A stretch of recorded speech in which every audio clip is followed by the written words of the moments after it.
Good morning बच्चों। आज हम लोग तने के कार्य के विषय में पढ़ेंगे।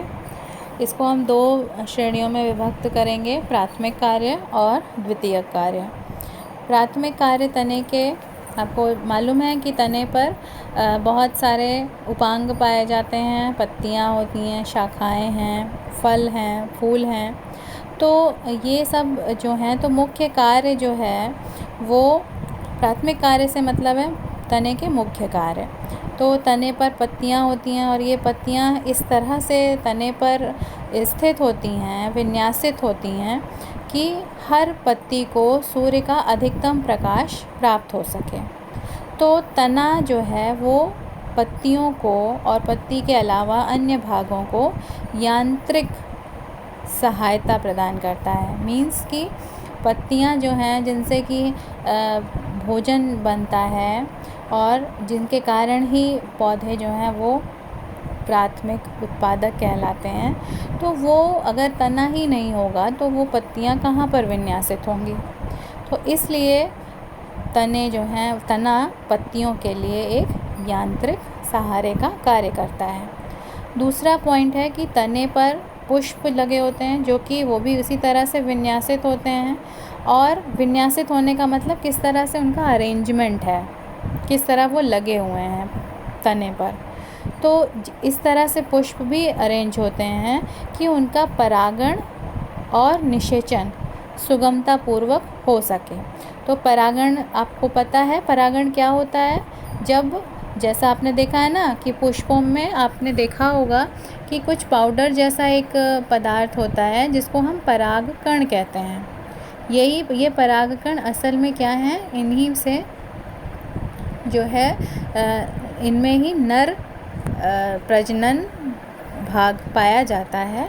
तो और ये जब पुष्प के स्त्री केसर पर, यानी कि फीमेल रिप्रोडक्टिव पार्ट पर या फीमेल या मादा जनन अंग पर जाते हैं, तो वहाँ पर पहुँचने की क्रिया जो होती है और उससे फिर अंड में शुक्राणु या पुमाणु कह सकते हैं हम, वो जब अंड तक पहुँचते हैं तो उस प्रक्रिया को हम निषेचन कहते हैं। तो ये दोनों ही प्रक्रियाएं जो हैं पुष्प में होते हैं और पुष्प जो हैं वो तने पर होते हैं।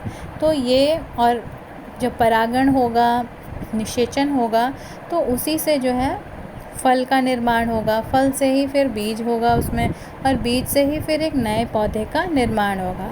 तो ये जो क्रम होता है, जीवन चक्र होता है, वो भी इसमें तने की महत्वपूर्ण भूमिका है।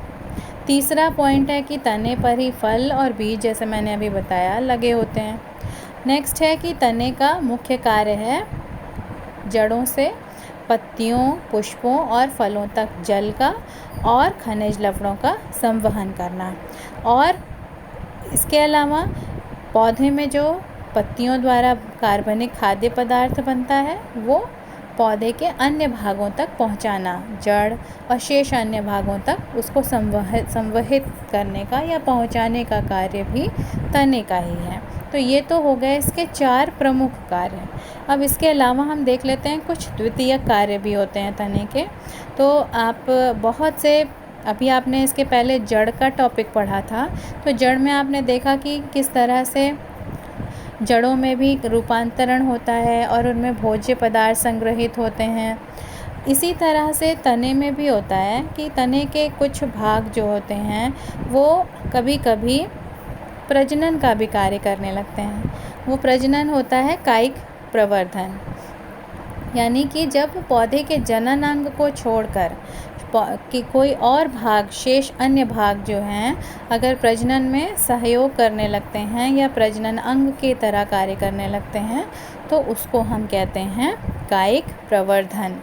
तो तने का जो वायवीय भाग है या भूमिगत है, अगर कभी कभी तने जो हैं वो भूमि के अंदर भी पाए जाते हैं, तो अगर वो अलग अलग प्रकार से रूपांतरित हो जाते हैं तो वो कायिक प्रवर्धन का कार्य करते हैं। फॉर एग्ज़ाम्पल, जैसे आपको आलू का कंद, कई सारे आपको अभी एग्जाम्पल्स इसके पहले के वीडियोज़ में मैंने आपको बताया था।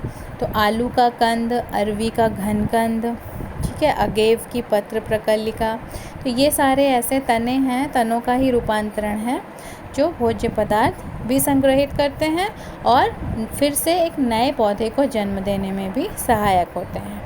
दूसरा है कि कुछ कमज़ोर तने वाले पौधे भी होते हैं, तो उनमें कुछ संरचनाएं इस तरह से बन जाती हैं, जैसे आपने देखा होगा जैसे लतर चढ़ती है, प्रतान जैसी संरचना बनती है, जो स्प्रिंग जैसी संरचना आपने देखी होगी, जो स्प्रिंग आगे बढ़ती जाती है, कोई सहारा मिल जाता है उसे, तो किसी या तो दूसरे पौधे का या कुछ भी आप लगा दीजिए तो उसके सहारे पर वो आगे बढ़ती जाती है, तो उसी को हम प्रतान कहते हैं। तो प्रतान, फॉर एग्ज़ाम्पल प्रतान जो है अंगूर में आपको देखने को मिलता है। कंटक मीन्स कांटा, बोगेनविलिया में जो आपको कांटे दिखते हैं वो भी तने का ही रूपांतरण है। फिर कुछ पौधों में हुक जैसी संरचना भी होती है। तो ये सब क्या करते हैं, पौधे को आगे बढ़ने में, आरोहण का मतलब चढ़ने में, ऊपर की तरफ चढ़ने में सहायक होते हैं। तीसरा द्वितीय कार्य है कि कुछ पौधों के तने जो हैं वो अपने आप को किसी तरह के संकट से, जानवर से बचाने के लिए उनमें कांटों का, हुक का विकास हो जाता है। तो एक तरह से ये उनको आगे बढ़ने में भी सहायता प्रदान करते हैं और उनकी सुरक्षा के लिए भी होते हैं। फिर नेक्स्ट पॉइंट है कि अदरक, हल्दी जैसे पौधे होते हैं जो हैं उनमें क्या है, तना ही रूपांतरित हुआ है और वो भूमिगत होता है। तो जब प्रतिकूल अवस्था होती है, परिस्थितियाँ होती हैं, तो उस समय वो प्रसुप्त अवस्था में होता है, मतलब एक्टिव नहीं होता, इनएक्टिव फॉर्म में होता है। और जैसे ही अनुकूल अवस्था आती है तो इनमें कक्षीय कलिकाएँ विकसित हो जाती हैं और वही जो है बड़े होकर नए पौधे को जन्म देती हैं विकसित होकर। नेक्स्ट है कि कुछ मरुद्भिदीय पौधे यानी कि जो गर्म स्थानों पर पाए जाते हैं, उनमें तने रूपांतरित होकर प्रकाश संश्लेषण का भी कार्य करते हैं। क्यों, इसमें यहाँ पर आपको ये बताना इम्पोर्टेंट है कि जो मरुस्थलीय पौधे होते हैं यानी कि जो गर्म प्रदेशों में पाए जाते हैं, वो वहाँ पर पत्तियाँ कम विकसित होती हैं, क्योंकि पत्तियों से आपको पता है भोजन तो बनता ही है, लेकिन साथ ही साथ उनसे जो है, उनमें आपने देखा कि स्टोमेटा होता है, रंध्र होता है, तो उससे जो है पानी और गैसों का आदान प्रदान होता है और पानी का भी क्षरण होता है, मीन्स पानी जो है वो निकलता है बाहर, वाष्पीकृत होता है। तो गर्म प्रदेशों में तो हमें पानी की सेविंग करनी है, पानी को बचाना है, तो अगर पत्तियाँ होंगी तो पानी की बचत नहीं हो पाएगी, तो इसलिए वहाँ पर पत्तियाँ जो हैं वो बहुत छोटी या तो कांटों के रूप में विकसित हो जाती हैं। तो वैसी कंडीशन में पौधे को भोजन तो बनाना ही है, तो वो भोजन बनाने का कार्य तने करने लगते हैं, तो वो पत्ती की तरह विकसित हो जाते हैं और प्रकाश संश्लेषण का कार्य करने लगते हैं। तो इस तरह से जल की हानि भी रुक जाती है और भोजन भी बन जाता है।